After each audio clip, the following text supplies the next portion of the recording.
तो last episode में हमने देखा कि बढ़ते हुए मर्डर्स की मिस्ट्री को सॉल्व करने के लिए ये केस एल को दिया जाता है, जो बहुत ही क्लेवरली ये पता लगाता है कि मर्डरर जापान के कैंटो रीजन में रहने वाला है और लोग उन मर्डर्स के पीछे छिपे हुए पर्सन को कीरा नाम से एड्रेस करने लगते हैं। अब आगे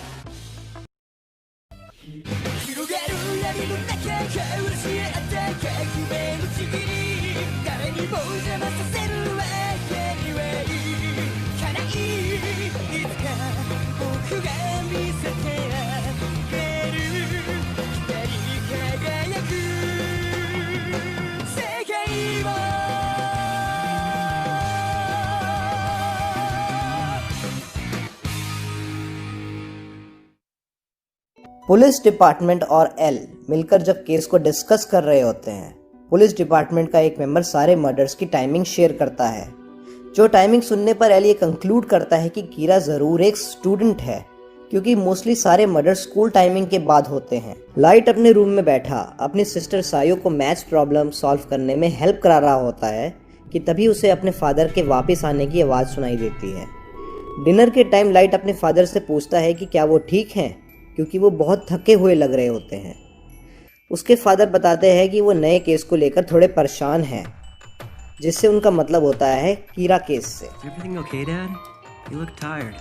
Yeah, I'm not able to say too much about it, but this case I'm working on now is really tough.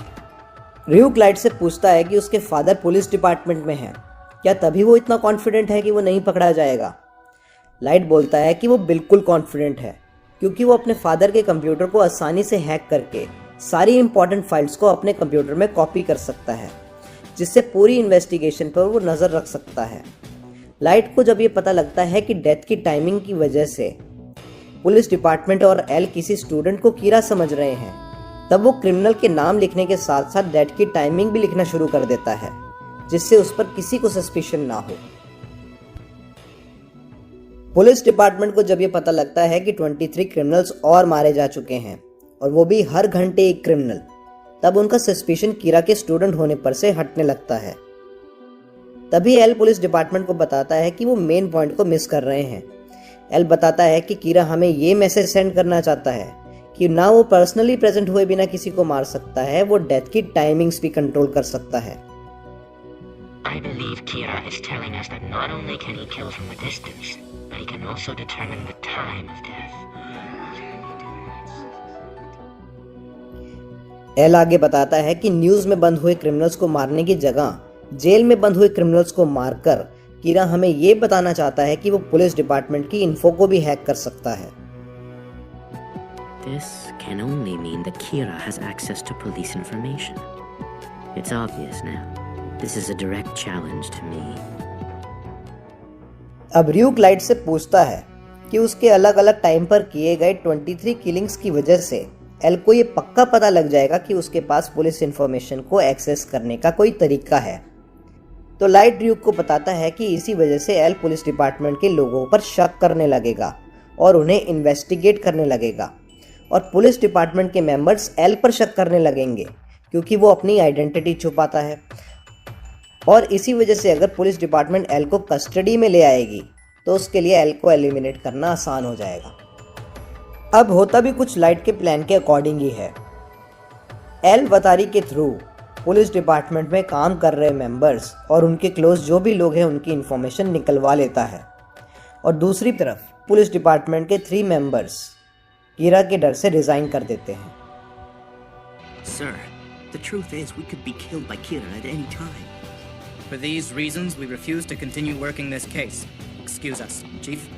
अब लाइट अपने घर जा रहा होता है, तो रियूक उसे बताता है कि कोई है जो उसे फॉलो कर रहा है, जिससे लाइट बहुत टेंशन में आ जाता है।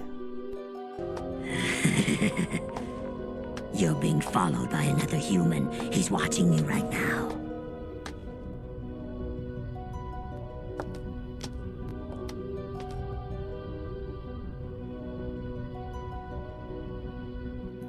घर पहुंचते ही रियूक लाइट से पूछता है कि क्या उसे पता है एक नॉर्मल ह्यूमन बीइंग जिसके पास डेथ नोट है और एक शिनिगामी में क्या फ़र्क होता है, और एक शिनिगामी अपनी डेथ नोट में लोगों का नाम लिखता ही क्यों है।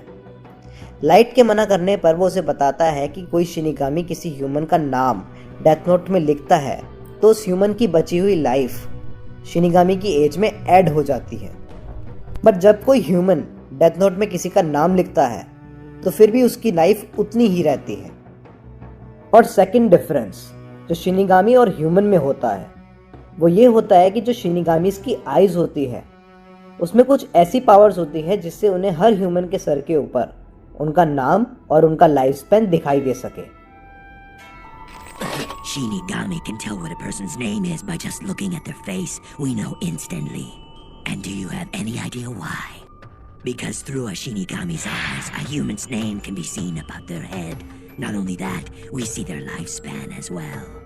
Their name and lifespan?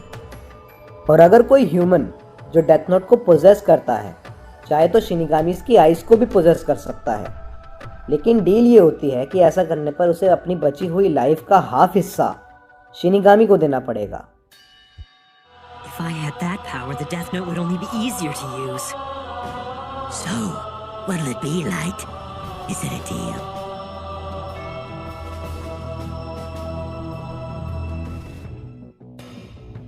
और यहाँ खत्म होती है हमारे डेथ नोट की एपिसोड 3 की स्टोरी। और अगर आपको ये वीडियो पसंद आई हो तो इसे जरूर शेयर कीजिए। The price for having a Shinigami's eyes is half of that person's remaining lifespan. That's all it is.